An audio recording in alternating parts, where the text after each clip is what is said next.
Jesus, amém. Amém. Graça e paz. Pode se assentar. Tudo bem contigo? Pastor Michel e pastora Rosa, antes de mais nada, deixam um beijo, um abraço no coração. Domingo que vem eles vão estar com a gente, em nome de Jesus. Irmãos, se eu pudesse dar um tema para a mensagem de hoje, seria a natureza do amor.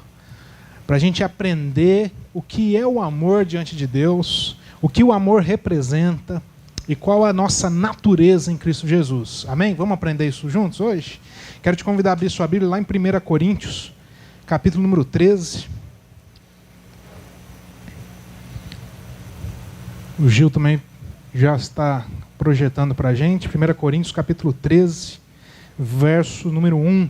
Nós vamos falar sobre o amor de Deus. Minha avó, que está assistindo a gente também lá online, costumava cantar assim para mim. Não vou cantar porque eu não quero que você vá embora, então só vou falar a letra. Era assim: aquele que não ama não conhece a Deus, porque Deus é amor. Ela recitava numa música os versos de 1 João capítulo 4 lá, verso 8, que diz: aquele que não ama não conhece a Deus. João escreve dessa maneira: aquele que não é capaz de expressar amor pelo próximo, por si mesmo, com Deus também, ele não conhece a Deus. Por quê? Porque Deus é amor. Então vamos ler lá. 1 Coríntios 13, verso 1 diz assim: ainda que eu fale as línguas dos homens, ou seja, todos os idiomas, todos os dialetos, e também a dos anjos, se eu não tiver amor, serei como o bronze que soa, ou como o símbolo que retine. E ainda que eu tenha o dom de profetizar e conheça todos os mistérios e toda a ciência, e ainda que eu tenha tamanha fé, a ponto de transportar montes, se eu não tiver amor, nada serei. E ainda que eu distribua todos os meus bens entre os pobres, e ainda que entregue o meu próprio corpo para ser queimado, se eu não tiver amor, nada disso me aproveitará. O amor é paciente. Agora ele começa a caracterizar o amor diante de Deus. O amor é paciente, o amor é benigno. O amor ele não arde em ciúmes, não se ufana, não se ensoberbece, não se conduz inconvenientemente, não procura os seus próprios interesses, não se exaspera, não se ressente do mal, não se alegra com a injustiça, mas regozija-se com a verdade. Tudo ele sofre, tudo ele crê, tudo ele espera, tudo ele suporta. O amor jamais acaba, mas havendo profecias desaparecerão, havendo língua cessarão, havendo ciência passará, porque em parte conhecemos e em parte profetizamos. Quando, porém, vier o que é perfeito, então o que é em parte será aniquilado. E aí ele continua falando até o verso 13 e encerra o capítulo. Esse capítulo é muito importante da gente meditar e entender o que Deus quer nos ensinar através dele. Porque é muito conhecido as pessoas pegarem esse capítulo, abrirem e falarem: vamos falar sobre o amor. Só que o apóstolo Paulo ele introduz o amor, ele caracteriza o amor divino dentro de uma temática que ele está abordando com essa igreja, que é a temática dos dons. Então, se você vai ver lá 1 Coríntios capítulo 12, depois lá 1 Coríntios capítulo 14, ele está falando dos dons. E ele vem e introduz o amor no meio dessa ministração que ele está tendo com a igreja sobre os dons. E a primeira coisa que a gente precisa aprender aqui é que existe uma diferença muito grande entre aquilo que é o amor para os homens e aquilo que é o amor para Deus. Aquilo que é o amor nesse mundo, nessa vida terrena, diante dos olhos dos homens, e aquilo que é o verdadeiro amor, o amor divino, o amor que Deus tem para nós. E essa diferença o apóstolo Paulo vai abordar aqui. Porque ele começa falando assim: olha, não adianta você exercer todos os dons que Deus possa ter te dado se você não tiver amor. Porque aquele que exerce qualquer tipo de dom sem amor, ele exerce o dom para a sua própria glória. Mas aquele que exerce todos os dons que Deus deu, com amor, ele exerce os dons para o benefício da igreja. Ele não exerce os dons para benefício próprio. Não é para a individualidade, mas é para o coletivo, para que a igreja seja beneficiada. Quando eu exerço qualquer tipo de dom com amor, eu estou fazendo isso em prol da relação, em prol do próximo, para que a igreja de Jesus Cristo seja edificada. E aí ele começa a caracterizar o amor, porque ele percebe que essa igreja tinha uma deficiência de compreender o que é o amor. Da mesma maneira que eu e você, em função de nós vivermos num mundo que nos traz um conceito de amor carregado de vícios, nós também temos dificuldade de caracterizar o verdadeiro amor. Nós também temos essa dificuldade de dizer o que é o amor. Se alguém te perguntasse o que é amor, você teria toda a facilidade para expressar o que é amor? Você teria toda a facilidade para dizer, não, o amor, o verdadeiro amor é esse, esse, esse? A gente também tem essa dificuldade, porque nós vivemos num mundo que não entende, não compreende o verdadeiro amor. E falar sobre amor é essencial na vida do cristão. Porque, como eu disse antes, lá em 1 João 4,8 está escrito que aquele que não ama, aquele que não é capaz de amar, de expressar o amor, aquele que não conhece o amor, esse não conhece a Deus. Ele está dizendo que aquele que não ama, não conhece a Deus. Mas eu vou ir na igreja. Mas eu oro. Eu tenho uma Bíblia. Eu frequento os cultos. Eu sou até dizimista. Pois é, mas aquele que não ama não conhece a Deus, porque Deus é amor.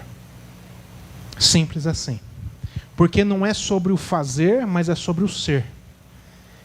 Aqui em 1 João 4,8, ele está revelando para a gente qual é a natureza de Deus.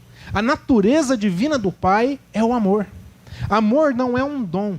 Amor é a natureza de Deus. A natureza de Deus é o amor. Aquele que não ama não conhece a Deus. Por quê? Porque Deus é amor. Porque a natureza do Pai é o amor. E se você não ama, é porque você não conhece essa natureza. É porque o amor de Deus ainda não alcançou a sua vida. É porque você ainda não compreende o que é o amor do Pai. Esse amor ainda não te alcançou. Lá em João capítulo 3,16 diz assim: porque Deus amou o mundo de tal maneira que entregou o seu Filho unigênito para que todo aquele que nele crê não pereça, mas tenha vida eterna. Por que que Deus envia Cristo na terra? Porque Ele nos amou. Porque Deus amou o mundo de tal maneira. Essa é a natureza do Pai. E toda a expressão dele é pautada na sua natureza, que é o amor. É por isso que Ele nos chama de filhos. É por isso que Deus vem, Ele, em Cristo Jesus, remove todos os empecilhos que tinham entre nós e Deus, que eram os nossos pecados. Ele leva na cruz do Calvário todos os nossos pecados. E agora em Cristo Jesus nós somos perdoados, salvos. E Deus, ao invés de olhar para nós e nos chamar de criatura, não. Ele fala assim: vocês são os meus filhos. Porque eu amo vocês.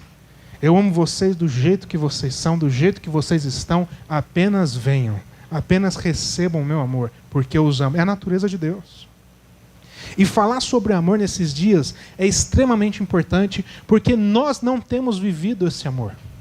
A Bíblia faz um alerta muito grande. Ela diz assim, nas palavras do Cristo, lá registrado no Evangelho segundo Mateus, capítulo 24, que por se multiplicar a iniquidade, o amor de muitos, não é de poucos, não é de alguns, é de muitos, se esfriará. Agora faz uma reflexão simples comigo. Aquele que não ama não conhece a Deus, porque Deus é amor. Se Jesus está falando que o amor vai se esfriar, Ele está falando que o amor vai se esfriar do mundo? Ele está falando que o amor vai se esfriar das pessoas que não conhecem a Deus? Não. Ele está dizendo que algo acontece dentro da igreja. Ele está fazendo um alerta, ele está dizendo, olha assim, preste atenção. Porque aqueles que conhecem o amor de Deus, aqueles que foram alcançados pelo Senhor, aqueles que compartilham dessa natureza, a palavra do Senhor diz que nós somos em Cristo novas criaturas. O velho homem morreu e agora nasce um novo homem. Aquele homem antigo que vivia segundo seus próprios interesses, buscando seus próprios egoísmos, agora não existe mais. Agora existe um homem que se permite ser aperfeiçoado pelo Espírito Santo de Deus. Estão me entendendo isso daqui, igreja? Agora tem um homem, uma mulher, que agora é filho de Deus, está num processo de aperfeiçoamento. Nós não somos perfeitos, mas nós estamos num processo de aperfeiçoamento. Nós somos novas criaturas, e como novas criaturas remidas pelo sangue derramado na cruz do Calvário, nós compartilhamos de uma nova natureza, a natureza do Pai. A natureza espiritual que há em nós agora é a mesma natureza que habita em Deus, que é a natureza do amor. E o que Jesus está dizendo é que essas pessoas cuja natureza é o amor, Jesus está dizendo assim, olha, por se multiplicar a iniquidade, o amor de muitos vai se esfriar. Muitos vão se perder. Muitos vão viver a sua vida com uma natureza agora que não é mais a natureza de Deus. Uma natureza corrompida. E nós temos que vigiar e orar, nós temos que prestar atenção se de repente nós não estamos vivendo um falso amor. Se de repente nós não somos essas pessoas que sem perceber, nós dormimos espiritualmente. E nos permitimos viver um amor falso. Um amor que esse mundo vende. Um amor que vive nas relações dos homens que não conhecem a Deus. E que sem perceber, de repente, nós estamos vivendo. Que amor é esse? É o amor que busca o benefício da relação.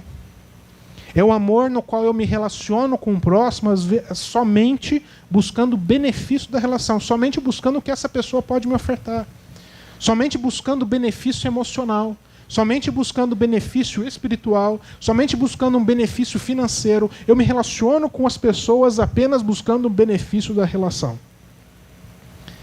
Esse amor que habita nessa terra é esse amor que, na realidade, é uma grande máscara que esconde a face do nosso egoísmo.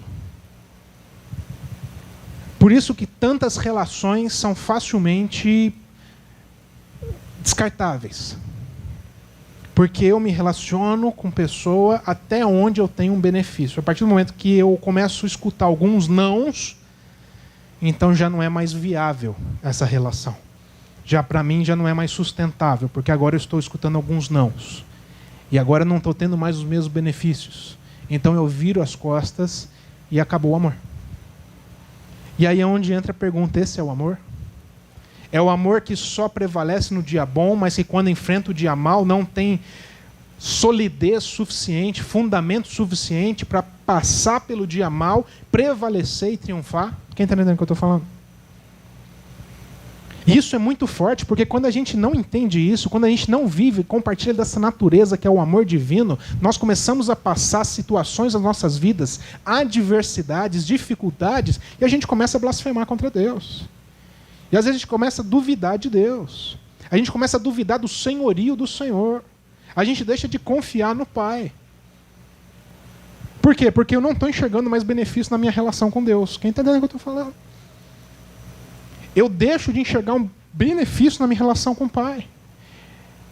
E eu começo a viver uma vida espiritual fadada à desmotivação, ao desânimo, ao fracasso, uma vida espiritual extremamente pobre, miserável. Eu não sinto mais a presença do Espírito Santo de Deus na minha vida. Eu não acordo mais com aquela fogo, aquela paixão por Deus. Eu não tenho mais aquele prazer em ler a Bíblia, em orar.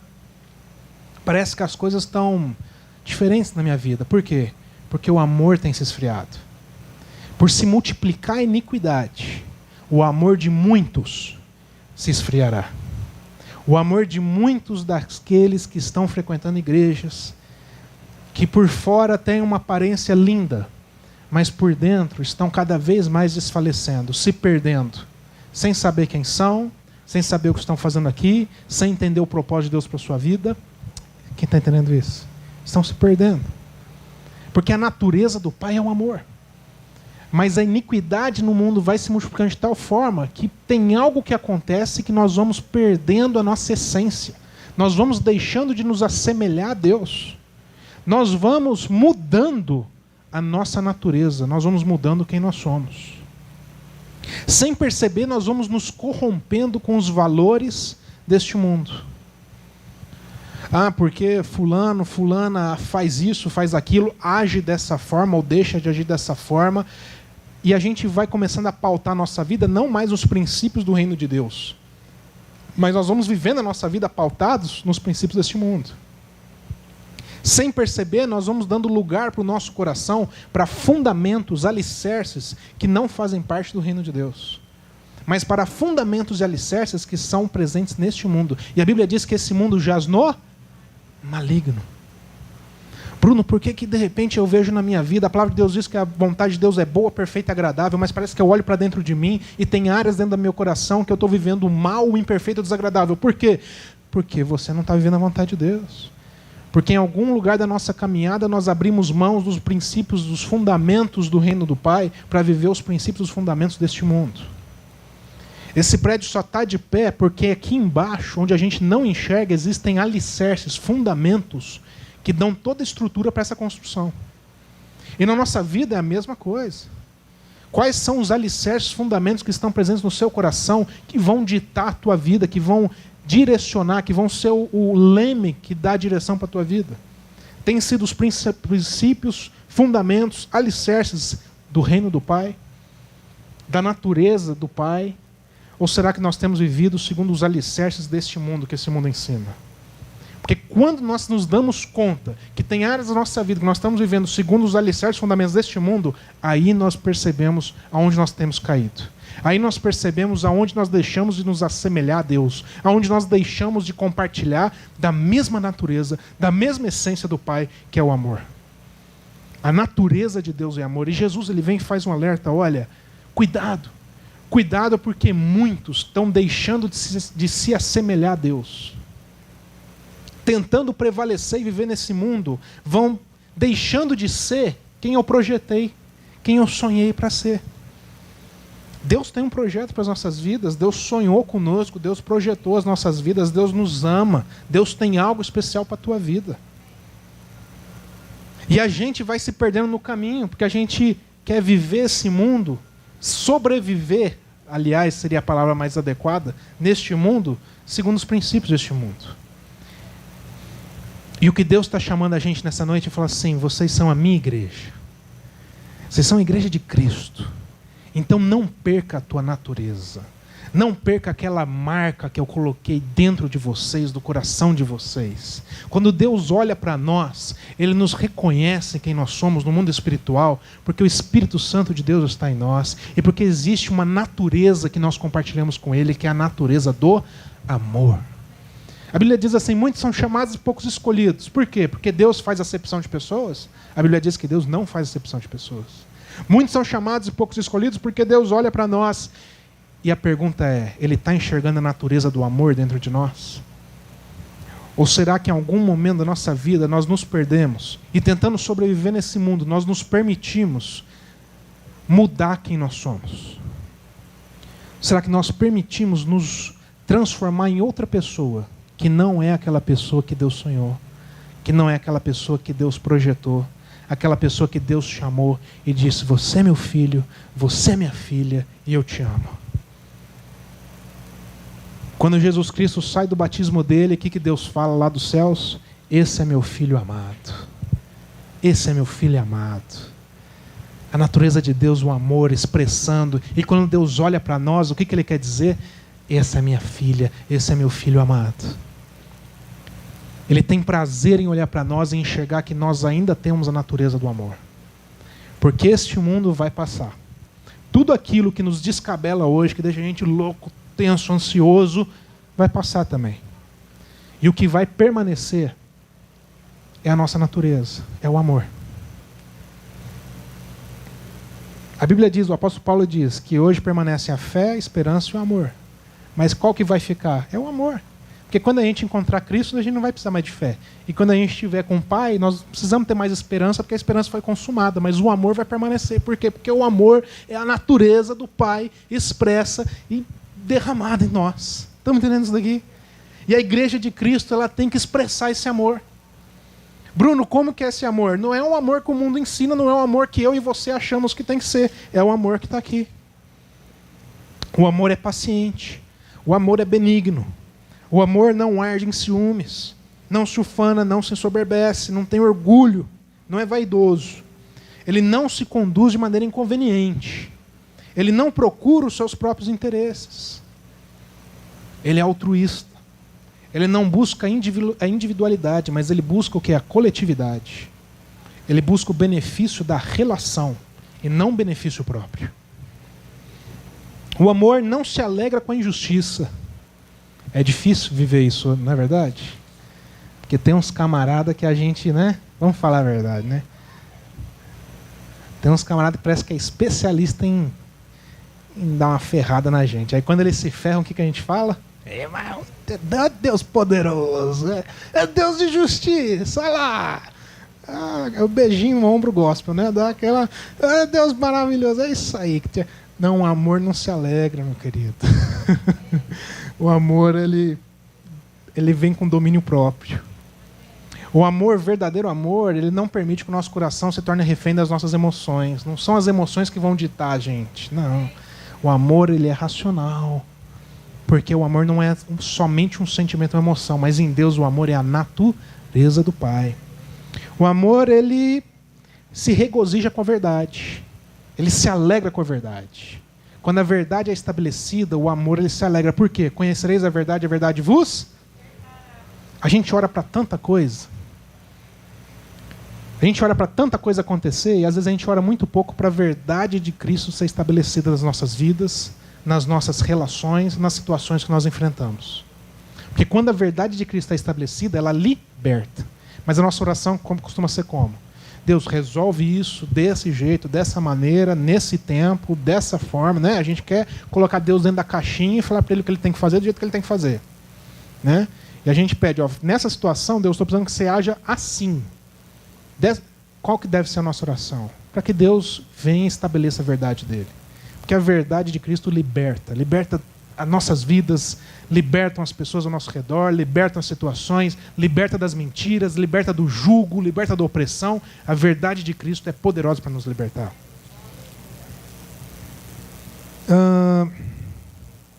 Regozijo com a verdade. Tudo sofre, tudo crê. O verdadeiro amor faz a gente conseguir sofrer, crer, sem se desesperar, sem desmotivar. O verdadeiro amor não permite a gente desmotivar durante a nossa caminhada. A gente reconhece as dificuldades, a gente reconhece os desafios, mas o verdadeiro amor move os nossos corações. O verdadeiro amor enche o nosso coração de esperança, fortalece a nossa fé, nos permite viver as nossas vidas sem desanimar, nos permite viver as nossas vidas caminhando, prevalecendo e perseverando. A Bíblia diz que nós não somos daqueles que retrocedem. Nós não somos daqueles que começam alguma coisa e param no meio. Nós não somos daqueles que começam alguma coisa e já desistem. Não, meu irmão. O verdadeiro amor, ele permite que a gente prevaleça. Que tudo suporte, tudo crê. No verdadeiro amor, a gente tem capacidade de crer, de ter fé, mesmo que as situações digam o contrário. Mesmo que o cenário esteja desfavorável. Eu preguei aqui no culto das 5h30 sobre Ezequiel 37. Ezequiel chega no vale de ossos secos e não tinha nada lá que dizia para ele que tinha possibilidade de ter vida. Mas Ezequiel olha para aquele ambiente e pela fé ele declara palavras de vida, palavras de cura, palavras de libertação que alcança aquele vale e transforma toda a situação. Talvez o que está faltando hoje na gente é a gente ter esse verdadeiro amor dentro do nosso coração. Porque o verdadeiro amor tudo suporta, tudo crê. Ele prevalece mesmo diante das situações desfavoráveis. O amor jamais acaba. O amor jamais acaba, porque ele é a natureza de Deus, e Deus é eterno. E nós, compartilhando dessa natureza, Deus nos chama também para a eternidade. Deus nos convida também para vivermos como família dele na eternidade. E Jesus Cristo volta logo. O retorno dele é breve. E Deus vai buscar aqueles que compartilham dessa natureza divina que é o amor, que tem essa marca no seu coração, a marca do amor de Deus. Então, meus irmãos, que a gente possa aprender a disciplinar o nosso coração, para que a gente não venha viver as nossas vidas sobre os alicerces e fundamentos deste mundo, mas sim sobre os alicerces e fundamentos da casa do Pai, do reino de Deus, vivendo o amor divino. Esse amor aqui de 1 Coríntios 13. Glória a Deus por isso. Quero te convidar você a ficar de pé. Quero ter uma palavra de oração com a tua vida.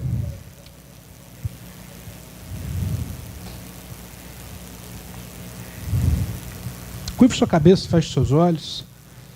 Nós temos esse privilégio, essa oportunidade de falar com Deus. Você tem esse privilégio, essa oportunidade de falar com o Pai. A palavra de Deus diz que Deus olha para nós e não tem nada que a gente consiga ocultar dele. Ele é o Deus que olha para o nosso coração, esquadrinha os nossos pensamentos, conhece as nossas emoções, nossos sentimentos, nossos pensamentos, nossas angústias, nossas dúvidas. Então fala com teu Pai. Abre o teu coração para Deus nessa noite. Peça perdão pelos teus pecados. Peça perdão, fala: Deus, vacilei, pequei, errei, pequei contra o Senhor. Mas eu reconheço nessa noite, eu quero me libertar desse jugo, desse peso, desse fardo. Coloca o teu coração diante de Deus, coloca a tua família, coloca a tua casa. Deus, nós como igreja do Senhor, nós agradecemos pela tua palavra, Pai. Porque a tua palavra, ela jamais volta vazia. E nós cremos, Pai, que como igreja do Senhor, Pai, nós temos muito mais para viver contigo, Pai. E nós queremos viver exatamente aquilo que o Senhor planejou para nós vivermos.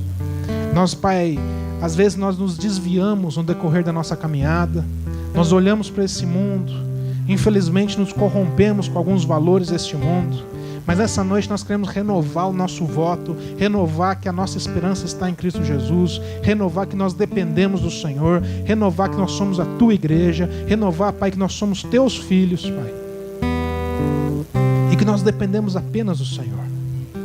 Tira de nós toda a confusão, tira de nós toda a dúvida, tudo aquilo, Pai, que é empecilho, Pai, para nós vivermos uma vida com o Senhor, uma vida de fé, que rompe em fé.